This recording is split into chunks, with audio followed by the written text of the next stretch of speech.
Hello दोस्तों, स्वागत है हमारे YouTube चैनल बिकम टॉपर पर। और हम लोग पढ़ रहे थे फिजिक्स की क्लास में यूनिट 10 वेव ऑप्टिक्स यानी कि तरंग प्रकाश की। और इसमें हमने बहुत सारे टॉपिक्स को ऑलरेडी कवर किया है, जो कि हाइगन्स से रिलेटेड, हाइगन्स का सिद्धांत और व्यतिकरण यानी कि इंटरफेरेंस ऑफ लाइट और डिफ्रैक्शन ऑफ लाइट यानी कि प्रकाश का विवर्तन, प्रकाश का व्यतिकरण, और इससे जुड़े हुए जितने भी टॉपिक्स थे, यंग का प्रयोग, एकल झिर्री के द्वारा प्रकाश का विवर्तन, इन सभी टॉपिक्स को हमने अच्छी तरह से पढ़ा था। और जो डिफ्रैक्शन चैप्टर है उसके कुछ टॉपिक्स बचे हुए हैं जो कि हम आज के लेक्चर में डिस्कस करेंगे। और जो अगला हमारा टॉपिक है यानी कि ध्रुवण का, उसके भी जो इम्पोर्टेंट टॉपिक्स हैं उनके बारे में हम डिस्कस करेंगे आज के वीडियो में। तो आप ज़रूर देखिएगा लास्ट तक इस वीडियो, क्योंकि काफ़ी इम्पोर्टेंट टॉपिक आज के इस लेक्चर में कवर किए जाएंगे। और वैसे ध्रुवण चैप्टर का जो कुछ टॉपिक्स हैं वो तो ऑलरेडी हटा दिए गए हैं जब 30% कोर्स को रिड्यूस किया गया है। अगर आपको इसके बारे में जानकारी नहीं है तो आप सिलेबस डिस्कशन नाम से एक वीडियो होगा प्लेलिस्ट में, तो आप वहां से जाके देख सकते हैं कि कौन कौन से जो टॉपिक्स हैं वो हटाए गए हैं फिजिक्स में, और जिसमें कि ध्रुवण के टॉपिक भी शामिल हैं। लेकिन फिर भी हम ध्रुवण के जो इम्पोर्टेंट कुछ टॉपिक हैं वो आपको ज़रूर बताएं, क्योंकि उनका जो यूज है वो जनरल लाइफ में हमको देखने को मिलता है, तो उसके बारे में हमको पता होना चाहिए, क्योंकि उसी से लिंक और अन्य जो चीज़ें हैं उस चैप्टर में, अन्य जो टॉपिक्स हैं वो हमको मिलेंगे, इसीलिए हमको उसको पढ़ना काफ़ी ज़रूरी है। तो चलिए देखते हैं सबसे पहले जो बचे हुए टॉपिक्स हैं हमारे डिफ्रैक्शन ऑफ लाइट में, उनके बारे में। तो इसमें सबसे पहले देखेंगे हम व्यतिकरण और विवर्तन में क्या अंतर होता है। हमने दोनों के बारे में अच्छी तरह से डिटेल में पढ़ा है कि क्या होता है इंटरफेरेंस और क्या होता है डिफ्रैक्शन। तो आज उनमें हम डिफरेंस देखेंगे कि क्या डिफरेंस होता है। दोनों ही तरंग पर आधारित हैं, यानी कि तरंग सिद्धांत पर ही आधारित है, हाइगन्स के, और दोनों में एक कॉमन सा डिफरेंस होता है जिनके बारे में हम देखेंगे। तो सबसे पहले हमने एक तुलनात्मक अध्ययन किया, यहाँ पर इस तरफ लिखा हुआ है व्यतिकरण और इस तरफ विवर्तन, तो दोनों के बारे में देखेंगे। तो सबसे पहले यहाँ पर हमने शार्ट में लिखा है, हम आपको लेकिन बताएंगे पूरा डिटेल में, यानी कि आप यहाँ पर केवल समझ सकते हैं इसको। तो व्यतिकरण जो होता है वो दो कला संबंध स्रोतों से आने वाली प्रकाश तरंगों के अध्यारोपण से प्राप्त होता है। इसका क्या मतलब होता है, तो आपने देखा होगा जो यंग का प्रयोग है उसमें पहले हम एक रेखा चित्र फिर दो रेखा चित्र लेते हैं, यानी कि दो कला संबंध स्रोतों से जो आने वाली प्रकाश तरंगें होती हैं उनके अध्यारोपण से हमें कौन सा प्रतिरूप प्राप्त होता है, तो हमें व्यतिकरण प्रतिरूप प्राप्त होता है दो कला संबंध स्रोतों से।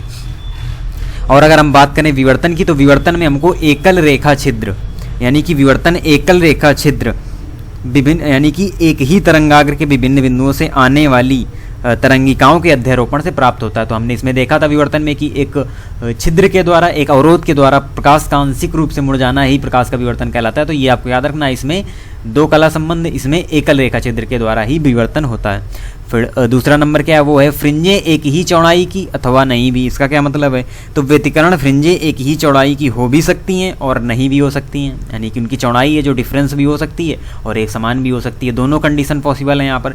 लेकिन विवर्तन में क्या है, यहाँ पर फ्रिंजें कभी भी एक चौड़ाई की नहीं हो सकती, यानी विवर्तन प्रतिरूप में फ्रिंजें कभी भी एक ही चौड़ाई की नहीं हो सकती। यहाँ पर जो चौड़ाई होगी फ्रिंजों की वो अलग अलग प्राप्त होगी। और तीसरा पॉइंट है यहाँ पर सभी फ्रिंजें एक ही तीव्रता की। तो ये खास प्रॉपर्टी होती है व्यतिकरण की, इंटरफेरेंस की, कि यहाँ पर जो व्यतिकरण प्रतिरूप है उसमें सभी फ्रिंजें एक ही तीव्रता की होती हैं, उनकी इंटेंसिटी एक ही होती है, सेम होती है। लेकिन जो विवर्तन होता है तो विवर्तन प्रतिरूप में उत्तरोत्तर दीप्त फ्रिंजों की तीव्रता घटती जाती है। तो यहाँ पर इंटेंसिटी क्या होती है, यहाँ पर इंटेंसिटी रिड्यूस होती है, यानी कि जो तीव्रता है वो घटती जाती है उत्तरोत्तर फ्रिंजों में, जो विवर्तन प्रतिरूप में। और इसका जो फोर्थ नंबर डिफरेंस है इनमें, तो ये देखते हैं। तो ये यहाँ पर अदीप्त और दीप्त फ्रिंजों के बीच, यानी कि व्यतिकरण में क्या होना चाहिए, जो जिनके बारे में हमने पढ़ा था, अदीप्त यानी कि डार्क और दीप्त यानी कि ब्राइट फ्रिंजेस। तो डार्क और ब्राइट फ्रिंजेस यानी कि अदीप्त और दीप्त फ्रिंजों के बीच जो अच्छा विपर्यास होना चाहिए। विपर्यास क्या है, हिंदी में शब्द थोड़ा सा ये टिपिकल लगता है, लेकिन इंग्लिश में से क्या कहते हैं, इसे कहते हैं हम कॉन्ट्रास्ट। तो जो अदीप्त और दीप्त फ्रिंजों के बीच अच्छा विपर्यास होना चाहिए।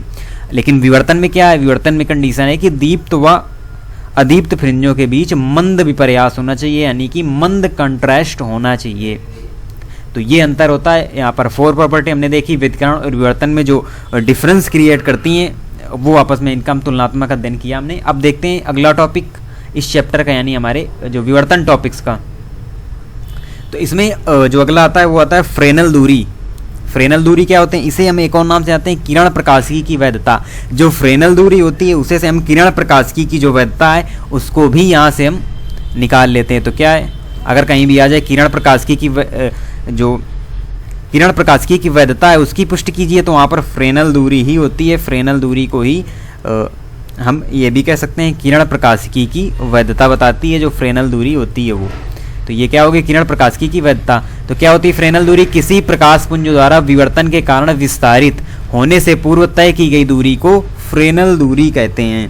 यानी किसी प्रकाश पुंज द्वारा विवर्तन के कारण विस्तारित होने से पूर्व जो दूरी तय की जाती है उसे हम फ्रेनल दूरी कहते हैं। इसका हम फार्मूला भी प्राप्त करेंगे एक डेरिवेशन के माध्यम से और एक फिगर के माध्यम से, तो वो हम आगे प्राप्त करेंगे। पहले देख लेते हैं। तो ये होती है फ्रेनल दूरी और इसको डिनोट किया जाता है जेड सफिक्स में, सफिक्स में एफ लगा हुआ है, तो एफ का मतलब हो गया फ्रेनल और जेड यहाँ पर दूरी होती है, तो जेड एफ से इसे डिनोट किया जाता है फ्रेनल दूरी को। अब आगे देखते हैं इसका जो फॉर्मूला है वो हम निकालते हैं डेरिवेशन के माध्यम से। तो यहाँ पर ये फिगर दिया हुआ है, तो हमने माना कि डी आकार के रेखा छिद्र का विवर्तित पुंज का प्रतिरूप चित्र में दर्शाया गया। तो ये डी आकार है, यानी डी आकार का एक रेखा छिद्र है यहाँ पर जो विवर्तित पुंज का प्रतिरूप जिसमें दर्शाया गया है। तो हमने फ्रिंज चौड़ाई, कोणीय चौड़ाई और इन सभी के बारे में पढ़ा है अपने पीछे वाले लेक्चर्स में, तो उनके जो फॉर्मूले हैं उनका हम यहाँ पर यूज करेंगे।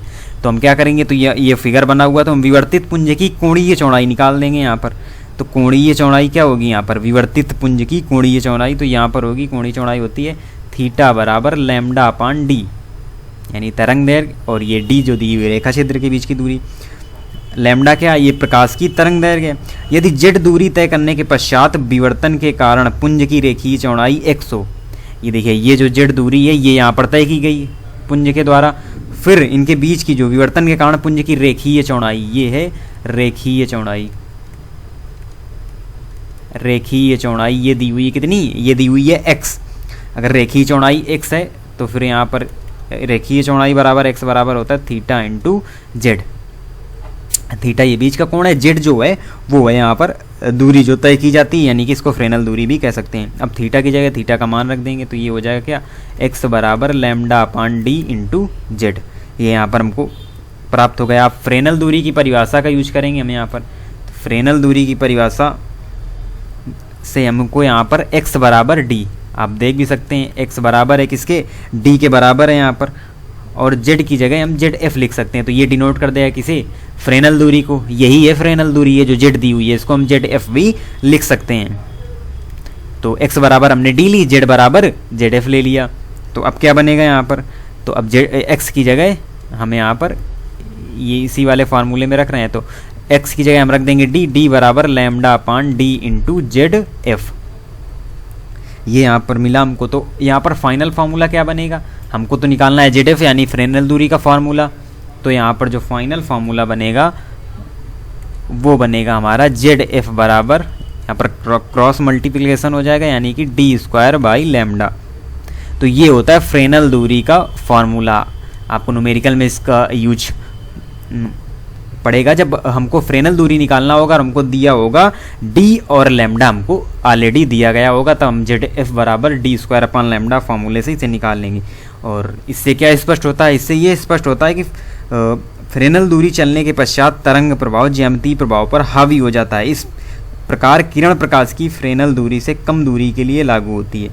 यानी जो फ्रेनल दूरी जेड एफ है तो किरण प्रकाश की होती है फ्रेनल दूरी से कम दूरी के लिए लागू होती है। अगर फ्रेनल दूरी से ज़्यादा दूरी हो गई तो फिर किरण प्रकाश की वहाँ पर लागू नहीं होती। यही है किरण प्रकाश की वैधता, या इसे हम कहते हैं फ्रेनल दूरी। तो ये जो टॉपिक है विवर्तन से रिलेटेड यहाँ पर कंप्लीट होते हैं। अब हम देखते हैं जो अगला हमारा टॉपिक है, यानी ध्रुवण से रिलेटेड जितनी भी परिभाषाएं। वैसे तो ज़्यादातर मैटर जो ध्रुवण चैप्टर का है वो ऑलरेडी हट चुका है, लेकिन फिर भी हम कुछ चीज़ों को हमारे लिए जानना जरूरी है, तो उनके बारे में हम पढ़ते हैं।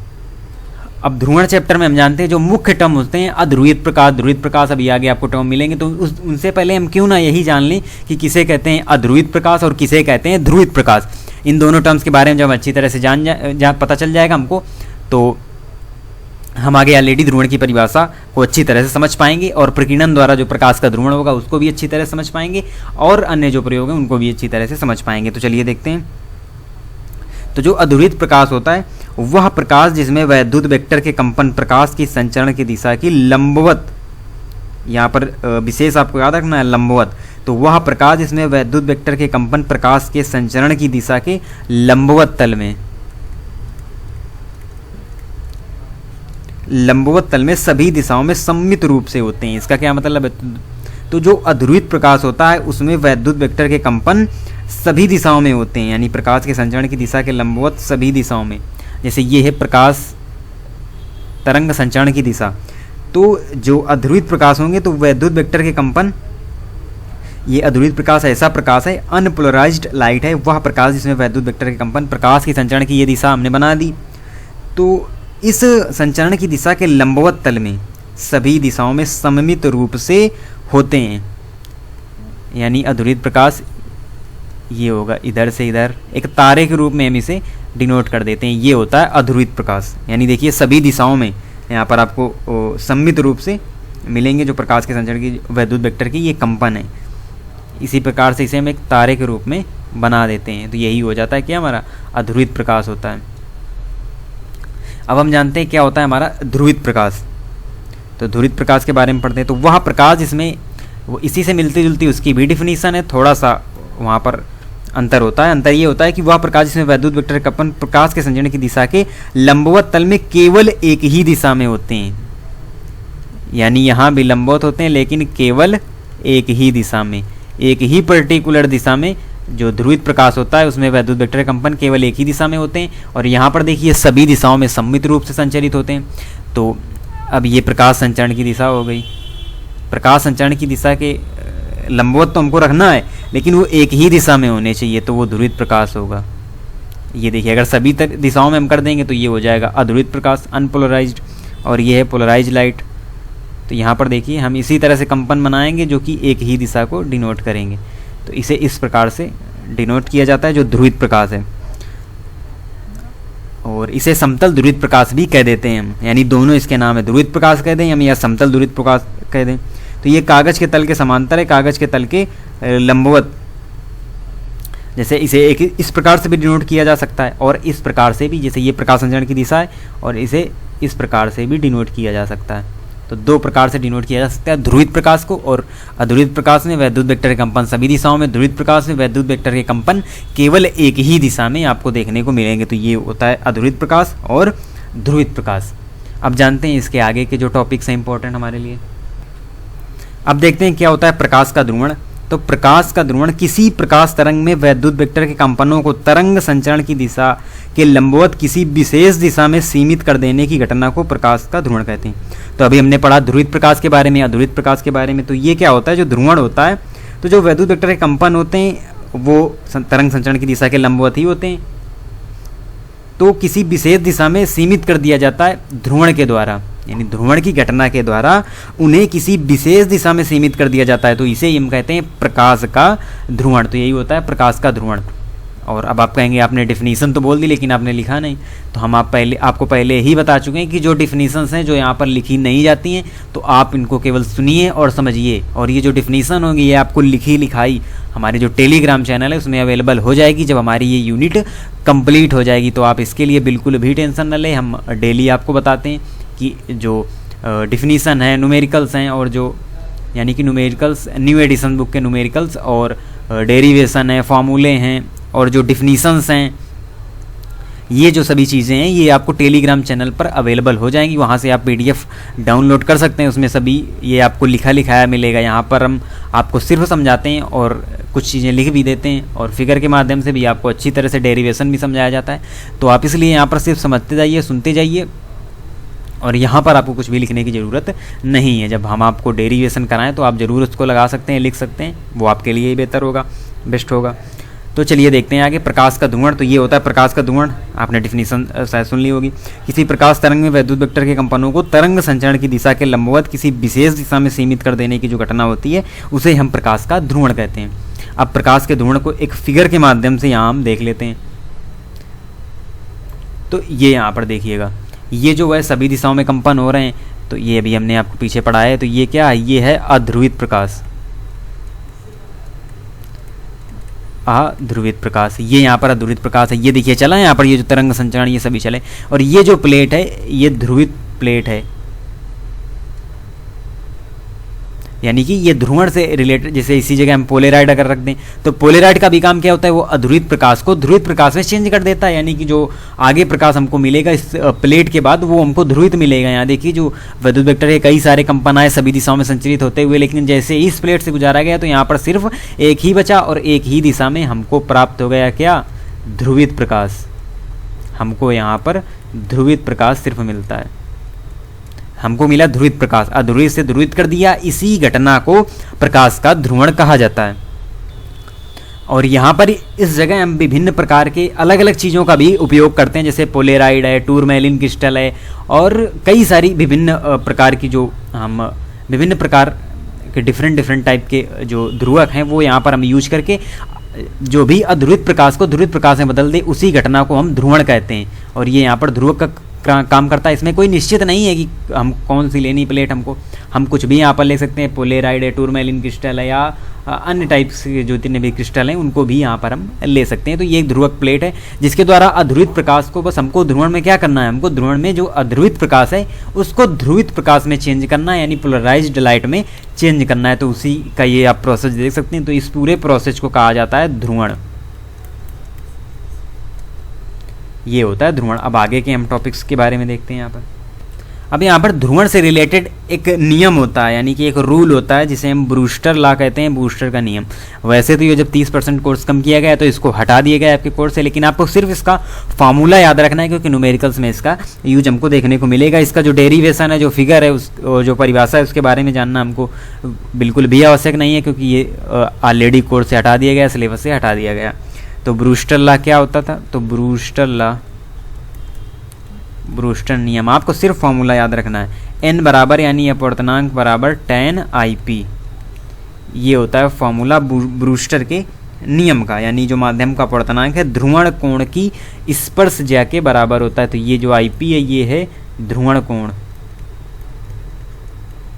ध्रुवण कोण है यहाँ पर IP। तो ये आपको फार्मूला केवल इसमें याद रखना है कि ब्रूस्टर नियम होता है क्या, जो फार्मूला उसका है वो क्या होता है, n बराबर tan IP।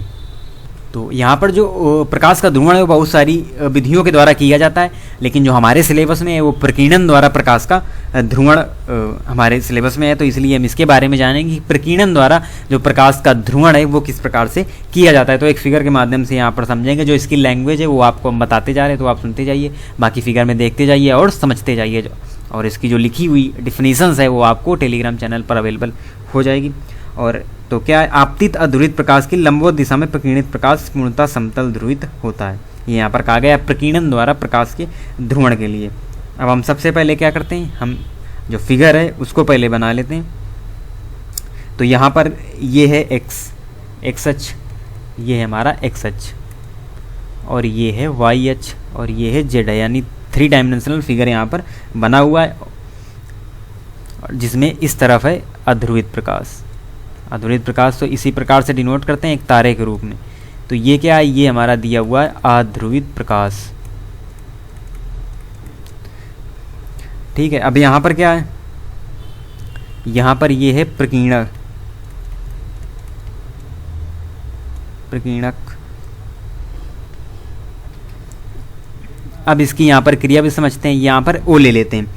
तो क्या होता है कि एक एक्स अक्ष की दिशा में संचरित एक अध्रुवित प्रकाश पुंज एक प्रकीर्णक ओ पर चित्रानुसार आपतित होती है। तो आप देख सकते हैं ये है एक्स अक्ष, तो एक्स अक्ष की दिशा में ये अध्रुवित प्रकाश पुंज है, अध्रुवित प्रकाश पुंज, ये प्रकीर्णक ओ पर आपतित होती है। तो ये यहाँ पर आपतित हुई इस ओ पर। ठीक है, अब इसके आगे समझते हैं। इसके आगे क्या है, तो प्रकाश की जो प्रकृति होती है वो अनुप्रस्थ होती है और अनुप्रस्थ अनुदैर्घ्य 2 प्रकृति होती है प्रकाश की। तो अनुदैर्घ्य प्रकृति हमने माना था जब भी व्यतिकरण और विवर्तन किया था, जो हमारे वैज्ञानिक थे हाइगेंस, उन्होंने सिद्ध किया था, तरंग की पुष्टि की थी, यानी प्रकाश के तरंग प्रकृति की व्याख्या की थी हाइगेंस ने। लेकिन आपने उनकी असफलता में हमने आपको पढ़ाया है कि जो असफलता थी हाइगेंस के सिद्धांत की वो ये थी कि वो ध्रुवण की व्याख्या नहीं कर पाए थे। तो फिर एक वैज्ञानिक आए, उन्होंने प्रकाश को अनुप्रस्थ मानकर प्रकाश के ध्रुवण की व्याख्या की थी, यानी उन्होंने बताया था कि प्रकाश की जो प्रकृति है वो अनुप्रस्थ होगी तभी हमको प्रकाश का ध्रुवण प्राप्त होगा, अन्यथा प्राप्त नहीं होगा। इसीलिए जो प्रकाश की प्रकृति है वो अनुप्रस्थ होती है।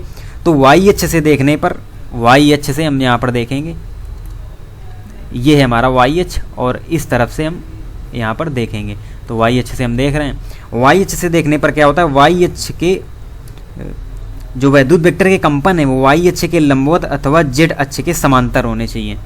मतलब वाई अक्ष के लंबवत और जेड अक्ष इस तरह से बना हुआ है तो इस तरह होने चाहिए, जेड अक्ष के समांतर ये वैद्युत वेक्टर के कंपन जब हम वाई अक्ष से देखें। इसी प्रकार यदि हम जेड अक्ष के अनुदिश देखें, यानी अगर हम यहां से देखें,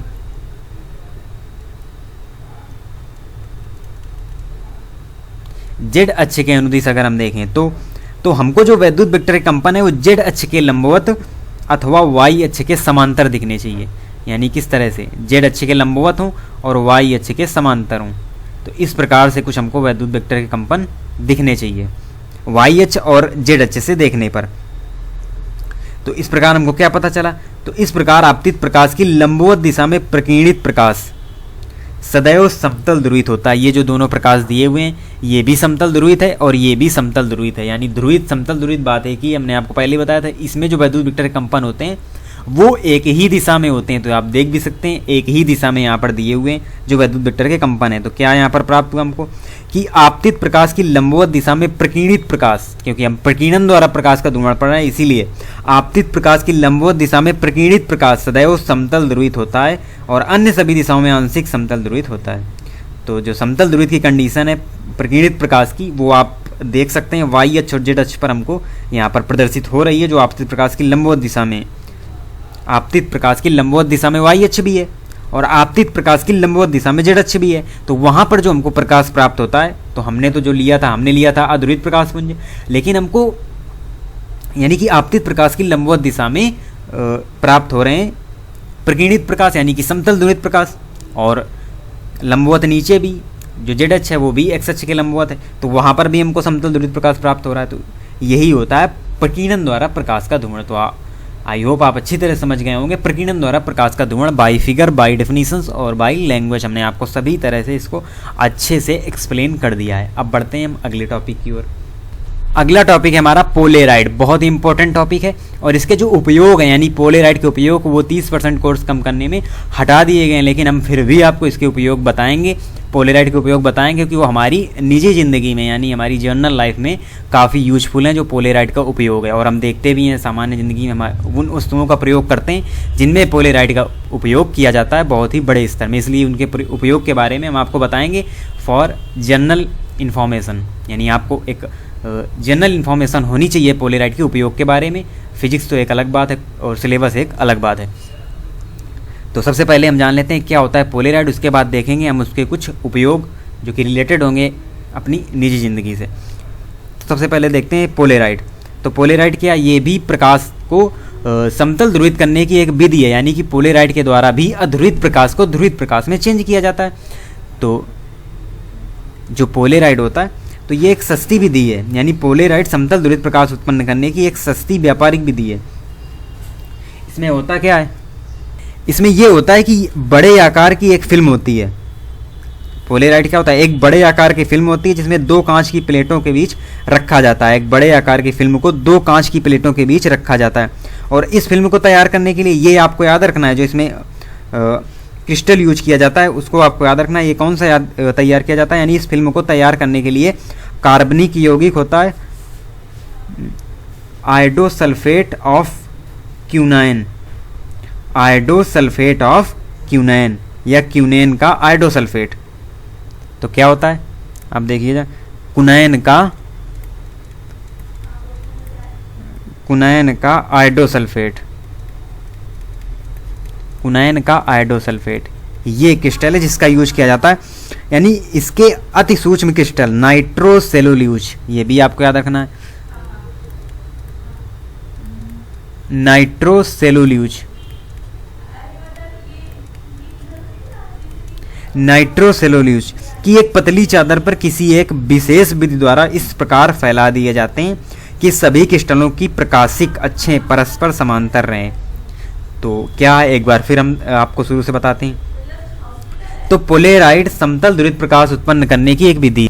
तो एक बार फिर इसको समझते हैं कि जो पोलेराइड होता है यह एक बड़े आकार की फिल्म होती है जिसे दो कांच की प्लेटों के बीच रखा जाता है और इस फिल्म को तैयार करने के लिए क्या किया जाता है, एक आयोडोसल्फेट ऑफ क्यूनाइन यानी कुनैन का आयोडोसल्फेट लिया जाता है और इसके अति सूक्ष्म क्रिस्टल नाइट्रोसेलुलोज इसकी पतली चादर में इस प्रकार बिछा दिए जाते हैं कि जो सभी क्रिस्टलों की प्रकाशिक अक्षें और परस्पर समांतर रहें, इस बात का विशेष ध्यान रखा जाता है। फिर क्या किया जाता है, और ये क्रिस्टल क्या होते हैं, ये तीव्र द्विवर्णक होते हैं, तीव्र द्विवर्णक होते हैं जो ये क्रिस्टल होते हैं कुनैन के एडोसल्फेट के। और प्रत्येक पोलेराइड फिल्म में एक अभिलाक्षणिक दिशा होती है जिसे हम ध्रुवण दिशा कहते हैं। तो ये होता है पोलेराइड। और ये जो पोलेराइड की प्लेट होती है इसके द्वारा ही जो अध्रुवित प्रकाश होता है जब इससे गुजारा जाता है तो वो ऑलरेडी समतल ध्रुवित हो जाता है, यानी कि ध्रुवित प्रकाश में चेंज हो जाता है। तो यही एक विधि है, यानी कि ध्रुवण की विधि है अध्रुवित प्रकाश को ध्रुवित प्रकाश में बदलने की। तो ये होता है हमारा पोलेराइड। अब देखते हैं इसके उपयोग, बहुत सारे उपयोग हैं इसके जो कि रिलेटेड है हमारी रोज़मर्रा की ज़िंदगी से, तो उनको भी समझते हैं। इसका मुख्य कार्य होता है, पोलेराइड का एक मुख्य उपयोग है प्रकाश की चकाचौंध से बचने के लिए। अब जो चकाचौंध है यानी प्रकाश की काफ़ी तेज लाइट है जो हमारी आंखों में लगती है, तो जब हम पोलेराइड की फिल्म से उसको देखेंगे तो प्रकाश समतल ध्रुवित हो जाता है, तो हमको उसकी चकाचौंध से बचाता है ये जो पोलेराइड होता है। और इसका जो यूज है, कैमरे के लेंस के आगे पोलेराइड लगाकर बादलों के स्पष्ट चित्र खींचे जा सकते हैं। और पोलेराइड का उपयोग वायु यानी रेलगाड़ी में प्रवेश करने वाले प्रकाश की तीव्रता को नियंत्रित करने के लिए किया जाता है, यानी वायुयान में भी रेलगाड़ी में भी। और 3D जो फिगर होते हैं हम आपको बताते हैं भी, जो 3D फिगर होते हैं यानी आपने 3D मूवी देखी होगी थिएटर में, तो उनमें भी पोलेराइड लेंसेज का ही प्रयोग किया जाता है 3D जो चित्र होते हैं उनको देखने के लिए। त्रिविमीय चित्र देखने के लिए इस पोलेराइड के जो फिल्म है उसका उपयोग किया जाता है। आपने मूवी देखी होगी 3D जो एक अलग से थिएटर्स के द्वारा चश्मा दिया जाता है, उसको जब लगाकर आप देखते हैं तभी आपको वो जो मूवी है वो स्पष्ट दिखाई देती है, तो उसमें पोलेराइड का उपयोग ही किया जाता है। और पोलेराइड का उपयोग धातुओं के प्रकाशीय गुणों का अध्ययन करने के लिए और बहुत सी सारी जगहों में जो पोलेराइड है उसका उपयोग किया जाता है। एक मुख्य उपयोग हम आपको दिखाते हैं एक फिगर के माध्यम से, जो कि है मोटर कारों की हेडलाइट के कवर ग्लास में और डाइवर की विंड स्क्रीन में। आपने देखा भी होगा, ये देखिए इस प्रकार से ये होता है इफेक्ट पोलेराइड लेंसेज के द्वारा। ये देखिए ये है विदाउट पोलेराइड सनग्लासेस। तो जब हम देखते हैं ये यहाँ पर कार की लाइट्स को, जब हम देखते हैं बिना पोलेराइड के, ये देखिए आपको लग रही है चकाचौंध, यहाँ पर आपको कुछ भी स्पष्ट दिखाई नहीं देगा, आप आगे नहीं देख सकते हैं। इससे जो एक्सीडेंट की जो संभावनाएं हैं वो बहुत ज़्यादा हो जाती हैं अगर हम वहाँ पर देख नहीं पाए सही से, अगर हम पोलेराइड का उपयोग वहाँ पर नहीं कर रहे। इसलिए काफ़ी यूजफुल है, आपको इसका उपयोग भी जानना जरूरी है, इसीलिए इसका प्रयोग विंड स्क्रीन में किया जाता है। अब आप देखिए एक साइड में जो इमेज है यहाँ पर विद पोलेराइड सनग्लासेस, यानी हम यहाँ पर पोलेराइड की प्लेट से देख रहे हैं। तो आप देखिए किस प्रकार से जो प्रकाश है वो हमको बिल्कुल भी चकाचौंध नहीं दिखाई दे रहा है, बिल्कुल स्पष्ट दिखाई दे रही हैं जो सभी वस्तुएं हैं। तो ये उपयोग होता है, ये खासियत होती है पोलेराइड फिल्म की, इसलिए काफ़ी यूजफुल है हमारी ज़िंदगी में, हमारे जीवन को बचाने के लिए भी काफ़ी उपयोग है पोलेराइड की फिल्म। क्योंकि हम देखिए आप किसी कहीं पर जा रहे हैं, किसी सफ़र में, किसी हाईवे में, और आप विदाउट पोलेराइड अगर नाइट में आप सफ़र करते हैं तो आप देखते हैं तो आपको स्पष्ट जो है वो वाहन नहीं दिखाई देंगे जो सामने से आ रहे हैं और इधर उधर से आ रहे हैं। इसलिए आपको विद पोलेराइड सनग्लासेस देखना है। तो वैसे भी लगी होती हैं, अधिकतर वाहनों में लगी होती है विंड स्क्रीन, जिसके द्वारा हमको रात में जो प्रकाश की चकाचौंध है उससे हमको बचाती है पोलेराइड फिल्म। तो ये है पोलेराइड और पोलेराइड का उपयोग, आपको अच्छी तरह से समझ में आ गया होगा। अब हम देखते हैं एक नियम है हमारे इस ध्रुवण के टॉपिक में, जो कि है मैलस का नियम। तो मैलस का नियम क्या होता है, आप नियम सुनिएगा, उसके बाद जो इससे रिलेटेड फॉर्मूला है उसको हम आपको बताते हैं भी, और थोड़ी सी डिफरेंसन है, यानी इसका प्रूफ किया गया है, वो भी हम बाई फिगर यहाँ पर समझेंगे। तो मैलस का नियम क्या होता है, तो जब ध्रुवक से आने वाला पूर्णतः समतल ध्रुवित प्रकाश विश्लेषक पर आपतित होता है, तब विश्लेषक से निर्गत प्रकाश की तीव्रता विश्लेषक की ध्रुवण दिशा तथा ध्रुवक की ध्रुवण दिशा के बीच कोण की कोज्या के वर्ग के अनुक्रमानुपाती होती है। तो ये होता है मैलस का नियम, और इसको हम उस फॉर्म में लिखें यानी फॉर्मूले के फॉर्म में, तो ये होता है आई अनुक्रमानुपाती कास स्क्वायर थीटा, यानी जो तीव्रता है निर्गत प्रकाश की तीव्रता यहाँ पर आई है, तो जो निर्गत प्रकाश की तीव्रता है विश्लेषक की ध्रुवण दिशा तथा ध्रुवक की ध्रुवण दिशा के बीच कोण, तो ये थीटा यहाँ पर क्या है, ये कोण है ध्रुवक की ध्रुवण दिशा और विश्लेषक की ध्रुवण दिशा के बीच का कोण है, तो इस कोज्या के वर्ग के अनुक्रमानुपाती होता है। और इसे जब हम जो प्रोपोर्शनल का साइन है ये यहाँ पर हटाएंगे तो यहाँ पर बराबर लगाकर हम आई बराबर आई नॉट कास स्क्वायर थीटा, यहाँ पर इस प्रकार से भी इसको लिखा जा सकता है, इस प्रकार से भी हम इसको लिख सकते हैं। अब ये फिगर बना हुआ है, ये किस लिए बना हुआ है, तो यहाँ पर हम लेंगे दो घटक, क्या लेंगे, इस प्रकार से एक समकोण त्रिभुज हम यहाँ पर लेते हैं और इसके बीच से ये यहाँ पर हम एक और डायमेंशन बनाते हैं, फिर ये है थीटा, यही थीटा है जो हमने ऊपर फॉर्मूले में लिया हुआ, और इधर होगा ए साइन थीटा एक घटक, और इधर है ए कॉस थीटा, ये एक घटक है ऊपर, और ये है ए, इतना है। अब हमको क्या करना है, हमको इसको प्रूव करना है, और इसकी कुछ कंडीशंस भी बनती हैं, उनके बारे में भी देखेंगे। तो यहाँ पर ये जो आई नॉट आया ये कहाँ से आया, यही उसमें हमको प्रूव करना होता है। तो यहाँ पर ए कॉस थीटा क्या है, ये है विश्लेषक की ध्रुवण दिशा के समांतर, ये है विश्लेषक की ध्रुवण दिशा के समांतर ए कॉस थीटा, और ए साइन थीटा क्या है, ये विश्लेषक की ध्रुवण दिशा के लंबवत है, ए साइन थीटा लंबवत है, ए कॉस थीटा समांतर है। इससे स्पष्ट है कि विश्लेषक से केवल ए कॉस थीटा अवयव के कंपन निर्गत होंगे, इसीलिए निर्गत प्रकाश की तीव्रता यहाँ पर हम लिखते हैं आई प्रोपोर्शनल ए कॉस थीटा, इसका होल स्क्वायर यहाँ पर हम करेंगे तो ये हो जाएगा आई बराबर के ए स्क्वायर, प्रोपोर्शनल हटाया तो यहाँ पर हम एक कांस्टेंट लाएंगे के ए स्क्वायर कॉस स्क्वायर थीटा। और हमने पीछे पढ़ा था, जब हमने पढ़ा समपोषी वितकर्ण और परिणामी तीव्रता, वहाँ पर हमने क्या पढ़ा था, वहाँ पर हमने पढ़ा था आई बराबर के ए स्क्वायर, ए यहाँ पर क्या है, आयाम है, ये हमने पढ़ा था। तो इसी से यहाँ पर हम के ए स्क्वायर की जगह आई नॉट रख सकते हैं कि नहीं रख सकते हैं, तो रख सकते हैं आई नॉट कास स्क्वायर थीटा। तो यही वही फार्मूला हमको प्राप्त हो गया जो हमने ऊपर आपको बताया था। अब इसकी 3 कंडीशंस बनती हैं जिनके बारे में हम देखेंगे। तो इसकी 3 कंडीशंस क्या हैं, तो इसमें सबसे जो पहली नंबर है वो क्या है, यदि विश्लेषक और ध्रुवक की ध्रुवण दिशाएं परस्पर समांतर हों। इसका क्या मतलब है कि अगर थीटा बराबर 0 या 180 अंश, कुछ भी हम ले लें, दोनों में एक ले लें, यानी जो दिशाएं परस्पर समांतर हो जाएं, तो हमको फार्मूला क्या प्राप्त होगा, तो हमको फार्मूला प्राप्त होगा आई बराबर आई नॉट, क्योंकि कास 0 का मान 1 होता है, इसीलिए हमको आई बराबर आई नॉट प्राप्त होगा। इसका क्या मतलब है, अर्थात विश्लेषक पर आपतित प्रकाश की तीव्रता निर्गत प्रकाश की तीव्रता बराबर होती है। तो ये आई है निर्गत प्रकाश की तीव्रता, आई नॉट है यहाँ पर विश्लेषक पर आपतित प्रकाश की तीव्रता, तो ये दोनों बराबर हो जाएंगी अगर दोनों की दिशाएं परस्पर समांतर हो।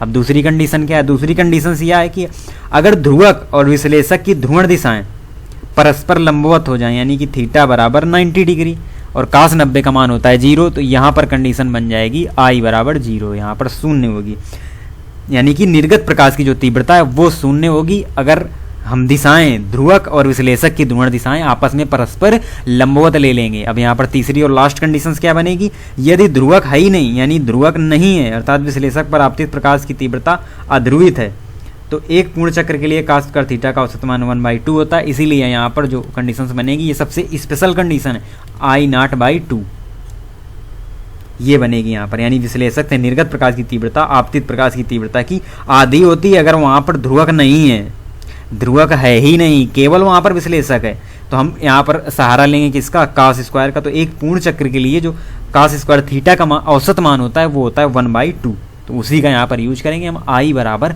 आई नॉट बाई 2। तो ये 3 कंडीशंस होती हैं, मैलस का नियम आपने जाना और उसकी जो डिफिनीशंस हैं उसके बारे में हमने जाना, और उससे जो निर्मित कंडीशंस हैं, बनने वाली कंडीशंस हैं उनके बारे में जाना। तो ऑल ओवर पूरी हमारी unit on the theoretical basis पूरी तरह से कंप्लीट हो चुकी है। अब इसके जो न्यूमेरिकल्स हैं, यानी यूनिट 10 के जो न्यूमेरिकल्स हैं उनके बारे में हम पढ़ेंगे, और सबसे पहले हम इसके जो फॉर्मूले हैं उनको डिस्कस करेंगे हम, फिर इसके जो न्यूमेरिकल्स हैं वो भी न्यू बुक के, यानी जो एडिशन है 2020-21 उस एडिशन की बुक के न्यूमेरिकल्स हम यहाँ पर सॉल्व करेंगे। और आपके पास कोई भी बुक हो 2018-19 या 2019-20 कोई भी बुक हो, आप उससे सवाल को मैच कीजिए, न्यूमेरिकल्स को मैच कर लीजिएगा। जब हम आपको न्यूमेरिकल्स बताएंगे तो हम ऑलरेडी PDF आपको देंगे न्यू बुक एडिशन की, तो न्यू एडिशन की भी बुक की, तो आप इसी तरह से अच्छी तरह से पढ़ते रहिए। आप थ्योरी को एक बार रिवाइज कीजिए, जो इसमें फॉर्मूले हैं उनको भी रिवाइज कीजिए, ताकि हमको न्यूमेरिकल्स में आसानी रहे, न्यूमेरिकल सॉल्व करने में आसानी रहे। तो अब कल के लेक्चर में हम लोग कुछ फार्मूले डिस्कस करेंगे और फिर